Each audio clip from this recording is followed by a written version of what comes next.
pagi rekan-rekan kerja semua. Pagi Pak. Seperti biasa ya, di minggu ini kita melakukan evaluasi kerja mingguan. Yang mana sebelum saya menuju topik apa yang akan kita evaluasi, terlebih dahulu saya ingin menyampaikan kepada kamu Jami. Oh, iya Pak, baik Pak. Di akhir-akhir ini saya perhatiin kamu tuh terlalu banyak diam dan terlihat seperti kurang berkontribusi pada tim. Nah, hal ini sudah sampai ke tim lain. Saya khawatirnya ini akan berdampak pada tim kita dan keberlangsungan karir kamu. Oh, maaf Pak, saya nggak tahu juga. Hal ini udah sampai ke sebesar ini juga. Ya terus terang aja, kita semua tuh udah kerja keras, cari solusi, debat sana sini. Kamu cuma ngasih ketik itu aja, kita juga nggak tahu apa yang kamu ketik. Iya Bu, saya paham. Mohon maaf Bu Etika, mungkin ada penjelasan lain dari Pak Jami Bu. Pak Jami, ini tuh udah 3 minggu dari proyek berapa kemarin, saya dengan Bu Cinta itu udah sibuk mikirin solusinya. Pak Jami cuma duduk aja. Maaf Bu, saya mengerti kenapa hal itu terjadi seperti itu. Oke, Jam. Iya, Pak. Jadi dalam penilaian kinerja, keterlibatan kita di dalam diskusi itu sangat penting. Kalau kita pasif, bagaimana tim lain akan menilai atau akan berpikir tentang persepsi kita. Pak, Bu, ini loh catatan 3 minggu terakhir kita yang lalu. Di sini lengkap tuh, lengkap keputusan apa yang diambil, opsi mana yang dipilih, serta alasannya. Nah, ini juga analisis risiko proyek Merapi yang saya buat malam itu, yang akhirnya menjadi keputusan Pak Wildan di vendor B. Jadi ini semua kamu yang buat? Iya Pak. Saya yang mengerjakan ini Pak. Dari setiap rapat saya fokus mencatat, menganalisis, dan memastikan tidak ada informasi yang hilang. Gitu. Saya memang tidak banyak bicara seperti teman-teman yang lain kan. Saya lebih takut salah bicara tanpa data daripada mengumpulkan data. Tapi kenapa kamu nggak bilang soal ini ke kita? Jadi gini ya Ibu Etika, kalau boleh jujur, mungkin itu kesalahan saya. Saya kira hasil kerja saya sudah cukup banyak bicara. Ternyata yang dilihat orang itu secara saya tidak bekerja, bukan apa yang saya hasilkan. Begitu Ibu Etika. Baik Bapak Ibu, nah ini yang dinamakan distorsi persepsi. Kita lihat seorang dia harus kita simpulkan bahwa orang itu tidak berkontribusi, padahal yang kita lakukan di permukaan saja seperti kasus Pak Jami. Baik, setelah saya mendengar semua masukan dari rekan-rekan semua, di sini menurut saya ini adalah waktu yang pas untuk merefleksikan diri bagi kita semua.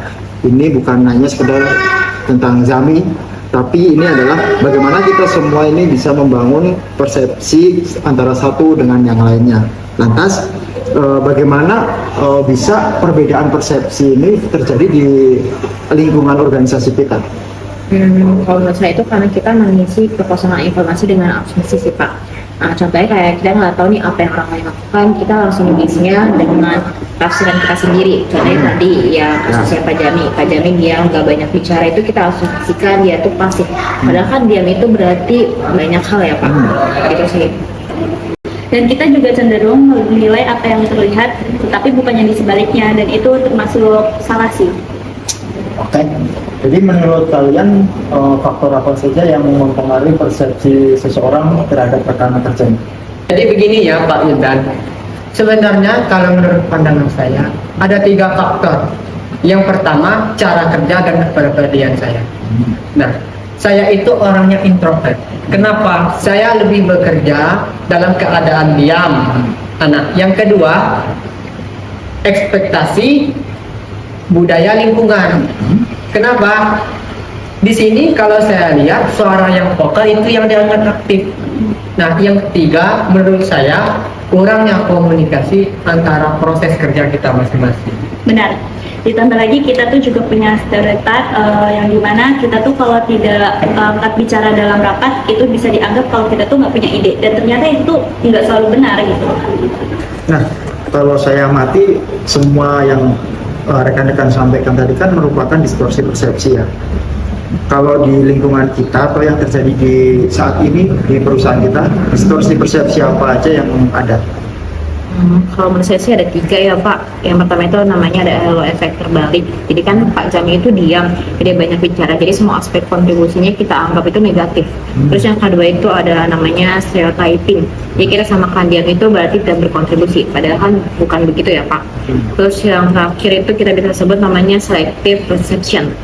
Kita hanya fokus apa yang kita lihat saja, seperti kayak di rapat kalau banyak bicara itu berarti aktif, padahal kan tidak juga seperti itu. Dan kita tuh mengabaikan output nyata yang terjadi, yaitu output yang Pak Jami hasilkan. Gitu sih Pak menurut saya. Baik Pak, Bu. Dari sisi saya sendiri, saya itu punya distorsi. Nah, kenapa dari hasil kerja saya bisa menjelaskan, menjawab tanpa harus berbicara, mengkomunikasikan dengan Bapak Ibu sekalian?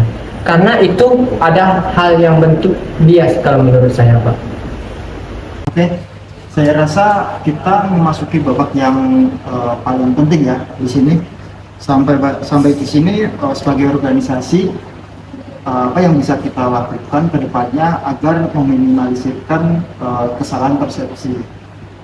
Lalu saya ingin semuanya kita diskusikan pada kesempatan hari ini. Silakan kalau ada usul untuk solusi. Kalau menurut saya sih solusi pertama kita bisa buat soal kontribusi yang beragam Pak. Jadi kan nggak semua orang itu nyaman ya bicara di rapat yang besar. Jadi bisa kita tambahin sesi peran tertulis ataupun di forum diskusi agar kontribusi contohnya seperti Pak Jami ini tetap terlihat sih. Setuju. Solusi keduanya dari saya itu evaluasi kinerja, yang dimana itu tuh harus berbasis output dan hasil kerja yang nyata. Bukan karena keaktifan verbal, melainkan kalau metrik kita hanya menilai dari beberapa kali kita angkat bicara, itu bisa seperti kita lagi mendiskriminasikan hasil kerja yang berbeda. Oke, dari sisi individu saya, nah kita harus berubah juga. Nah, solusi yang ketiga, anggota tim perlu proaktif juga kan. Nah, harus mengkomunikasikan hasil proses kerjanya, bukan hasilnya juga. Nah, nanti saya akan setelah rapat nanti ya Pak Bu sekalian. Bagus sekali usul dari teman-teman sekalian. Kalau boleh menambahkan dari saya, mungkin di organisasi kita perlu menerapkan apa itu budaya psikologis ya. Jadi di mana seseorang tidak takut atau berani mengungkapkan pendapatnya meskipun itu berbeda. Dalam kasus Jami, ini saya juga minta maaf kalau kita membawa dalam kasus Jami ini ke diskusi ini. Seharusnya kita sebelum rapat ini kita berkomunikasi terlebih dahulu, dan saya tidak langsung mengejudge apa yang orang lain sampaikan kepada Jami. Saya perlu verifikasi terlebih dahulu. Baik Pak, saya juga minta maaf karena saya tidak transparansi tentang hasil kerja saya di sini. Saya yang paling keras menilai kamu, maaf ya, ternyata kamu yang paling banyak dokumentasi di antara kita semua. Baik semuanya, intinya persepsi itu bisa mengkhianati kebenaran. Jadi solusinya itu bukan dengan memaksa semua orang itu jadi sama, tapi dengan membangun sistem dan budaya memberi ruang bagi perbedaan cara berkontribusi. Oke, terima kasih semua. Jadi kesimpulan yang saya ambil ya dari diskusi kita kali ini, kita perlu mengubah format rapat kita untuk mulai minggu depan. Kalau saya catat di sini kita bagi 3 slot ya. Yang pertama ada laporan tertulis. Jadi pertama kita harus menyampaikan laporan secara tertulis terlebih dahulu. Selanjutnya adalah evaluasi berbasis hasil. Dan yang paling terpenting kita semua harus komit ya. Sebelum bertanya kita harus sebelum menilai, maksud saya kita harus bertanya atau memverifikasi terlebih dahulu. Menurut saya perbedaan di antara kita itu adalah sesuatu yang membuat kita semakin kuat. Oke, terima kasih atas waktunya semua. Selamat pagi dan selamat kembali beraktivitas.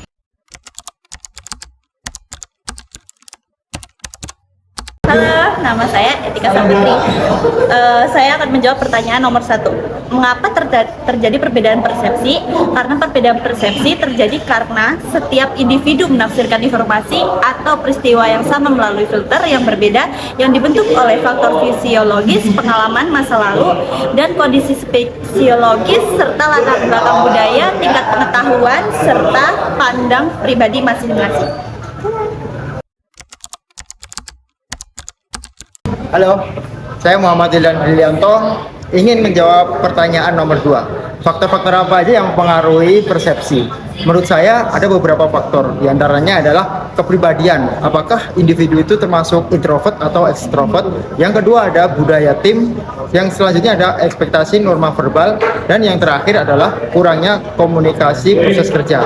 Menurut saya untuk poin yang terakhir ini ada beberapa individu yang mungkin menghargai proses hasil kerjanya, atau ada juga yang penting ada hasilnya. Nah, itu membuat antara individu ada perbedaan persepsi. Terima kasih.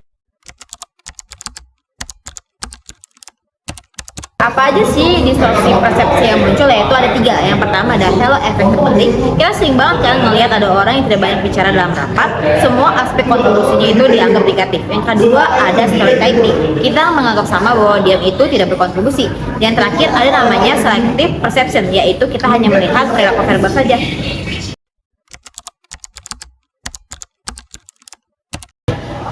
Baik, terima kasih. Nama saya Zamzami. Saya ingin menjawab pertanyaan dari nomor 4. Bagaimana organisasi meminimalkan kesalahan persepsi? Nah, yang pertama, sadari bias persepsi terlebih dahulu. Gunakan kriteria objektif. Perbaiki aliran informasi. Libatkan sudut pandang beragam. Buka ruang klarifikasi. Manfaatkan data teknologi. Itu sih menurut pandangan saya. Terima kasih.